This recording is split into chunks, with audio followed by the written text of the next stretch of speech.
નમસ્કાર, આપ જોઈ રહ્યા છો સ્પાર્ક ટુડે ન્યૂઝ। પરંપરા, પરિશ્રમ અને પ્રગતિ, પાનવડના દેશી પાપડની સાફલ્ય ગાથા। પાનવડની બહેનોએ હુંડેલ સંસ્કૃતિને આત્મનિર્ભરતાનું નવું સરનામું આપ્યું છે। આદિવાસી સંસ્કૃતિના હોળી માતાના પાપડ હવે બન્યા મહિલા સશક્તિકરણનું પ્રતીક। દાતાથી ઉમરગામ સુધીના આદિવાસી વિસ્તારોમાં હોળીનો દંડ રોપાતા હોળી પર્વની તૈયારીઓ શરૂ થઈ જાય છે। હોળીના 15 દિવસ પહેલા હોળી માતાના પાપડ બનાવવાની પરંપરા છે અને આ પરંપરા મુજબ આદિવાસી સમુદાયમાં હોળી માતાના પાપડ બનાવવા હુંડેલ નામની સામાજિક વ્યવસ્થા કરવામાં આવી છે। સૌપ્રથમ ગામના પટેલના ઘરે હુંડેલ તોડી હોળી માતાના પાપડ બનાવવાની શરૂઆત કરે છે। હુંડેલ તોડી ઘરે ઘરે હોળી માતાના પાપડ બનાવે છે અને આ પાપડમાંથી 5 પાપડ અલગ રાખવામાં આવે છે જે હોળી પૂજન માટે હોય છે। છોટાઉદેપુર જિલ્લા કંવાડ તાલુકાના પાનવડ ગામની હુંડેલ એટલે કે મહિલા સમૂહમાં 10 જેટલી બહેનોએ સંગઠિત થઈને નેજાધારી મિશન મંગલમ હેઠળ દેશી પાપડનો ગૃહ ઉદ્યોગ શરૂ કર્યો છે। નેજાધારી મિશન મંગલમ ગૃહ ઉદ્યોગના સંચાલક પારુલબેન કોચલાએ જણાવ્યું કે શરૂઆતમાં બહેનોએ દેશી પાપડ બનાવવાની 10 દિવસની તાલીમ લીધી। મહિલા ગ્રામ સંગઠન દ્વારા આર્થિક સહાય મેળવીને અટ્ટા મિક્સિંગ મશીન ખરીદવામાં આવ્યું અને આ મશીનની મદદથી બહેનો દરરોજ આશરે 4 કિલો જેટલા શુદ્ધ અડદના દેશી પાપડ બનાવે છે।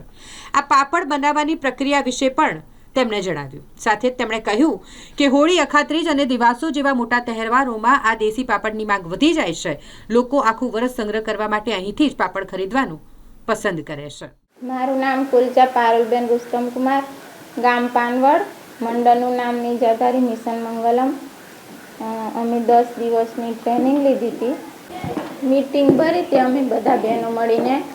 પછી આ રીતે પાપડ બનાવશું એમ વિચારીને મહિલા ગ્રામ સંગઠનમાંથી અત્યારે પૈસા ભેગા કરીને મશીન લાવ્યા।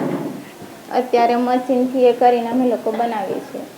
દિવસમાં 4 કિલો જેવા થાય।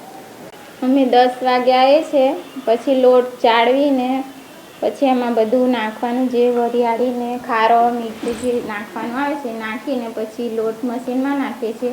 પછી જેટલું પાણી જરૂર હોય એટલું પાણી નાખીએ।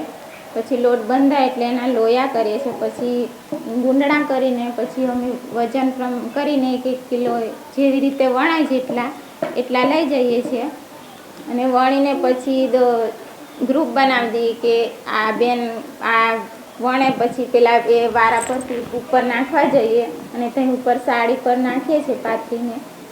પછી સુકાઈ જાય એટલે તગારામાં ભરીને નીચે લઈ આવીએ। પછી ખોખામાં પેક કરીએ છીએ। જે બહેનો પાપડ વણે છે એનું એક રજિસ્ટર બનાવી છે, એમાં બેનનું નામ અને કેટલા કિલો વણે છે એ લખીએ છીએ દિવસમાં અને પછી 15 દિવસ પછી પેમેન્ટ થાય છે। પણ જો બેનને જરૂર હોય વચ્ચે તો પેમેન્ટ આપવામાં આવે છે। અમારે આ પાપડનું એવું મહત્વ છે કે અમારે આદિવાસી લોકો છે જે છે એ તો હોળીમાં જ શરૂઆત કરે છે વણવાની અને હોળીના તહેવારોમાં જે હોળી બાળે ને ત્યાંનું પૂજન કરે છે। પાપડ અડદના અને પાપડીનું પૂજન કરે છે। પછી એ તો તહેવારોમાં અખાત્રી આવે, કંઈ દિવાસો આવે કે કોઈક મહેમાન આવેલા હોય એના માટે મૂકી પણ રાખે લાંબા સમય સુધી। આ અડદ જે બજારમાં વેચાણ આવે ને બહારથી પેકિંગ એના કરતાં આ પાપડ સ્વાદિષ્ટ હોય। પેલા મિક્સવાળા ને આ ચોખ્ખા અડદના લોટના પાપડ। અહીંયા જે પાપડ બને છે એના કિલોના 400 રૂપિયા અને 500 લેવું હોય તો 200 રૂપિયા અને જો વધારે પ્રમાણમાં લેવાના હોય 10 કિલોથી વધારે તો એ લોકોને ડિસ્કાઉન્ટ આપવામાં।